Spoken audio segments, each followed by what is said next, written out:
अस्सलाम वालेकुम दोस्तों, उम्मीद है खैरियत से होंगे। आज की वीडियो है हमारी रूप लाइट से रिलेटेड। एसएमडी एलईडी पर जो मुश्तमिल होती है। कभी भी आपकी रूप लाइट इस तरीके से हो जो चटक चुकी हो, ये देखिए आपके सामने, ये एसएमडी एलईडी पर मुश्तमिल होती है। ठीक है, ये देखिए खाकी रंग की जब लाइट हो जाए आपकी तो काइंडली उसको इस्तेमाल ना कीजिए। वजूहात ये होती है कि ख़राब एसएमडी पर आप रूफ लाइट पर जब ड्राइवर लगाते हैं वो शॉर्ट सर्किट होता है, जिसकी वजह से आपका ड्राइवर ख़राब हो जाता है और आपको लगता है ड्राइवर सही है, लेकिन ये पुरानी लाइट में लगाने से वो ख़राब हो जाता है तो आपका नुकसान होगा। तो काइंडली इस चीज़ की तरफ ख्याल रखें। ये देखिए, ये एसएमडी आपको वाज़ेह तौर पर नज़र आ रही है।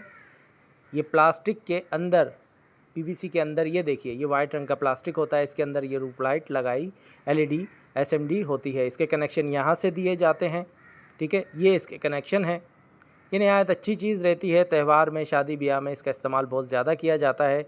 अच्छा, रूफ लाइट कोई भी हो वो उसको सप्लाई डीसी दी जाती है, अल्टरनेटिव करंट, एसी करंट नहीं लगता। ड्राइवर से जब भी सप्लाई निकलती है डीसी सप्लाई निकलती है। ये नहायत अच्छी चीज़ रहती है। ये देखिए आपके सामने नज़र आ ही रहा होगा दोस्तों, हम इसको दबा रहे हैं। ये देखिए एक जगह से, अरे यार ये तो बिल्कुल बेकार है। कभी भी रूफ लाइट ऐसी हो तो उसको इस्तेमाल ना कीजिए। वीडियो बनाने का मकसद ये है कि आपका ड्राइवर ख़राब नहीं होगा। ड्राइवर उसे कहते हैं जो इसको सप्लाई देता है। उम्मीद है वीडियो अच्छी लगी होगी। अल्लाह हाफ़िज़।